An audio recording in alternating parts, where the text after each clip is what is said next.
The place you live always seems dull, and there seems never to be anything to do. I live in Illinois. I've always hated living in Illinois. When I felt most stuck, I would Google best places to visit in Illinois. You know what popped up? The hiking trail I live about 15 minutes away from. My backyard, #1 most beautiful place to visit. I usually explain to people it's literally just miles of corn, but it's what first got me into hiking. Well, after doing some trails, seeing the same landscape over and over, you get quite bored. Everyone does. I started trying to reappreciate our hometown. I started going in different seasons, different trails, but I still felt very stuck.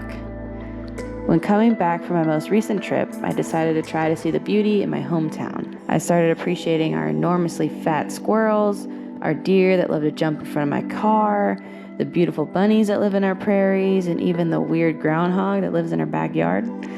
I started loving our purple wildflowers that bloom in the early summer, the beautiful sandstone layers we see living in canyon country. Our trails are so dense with greenery, and they are actually very mystical.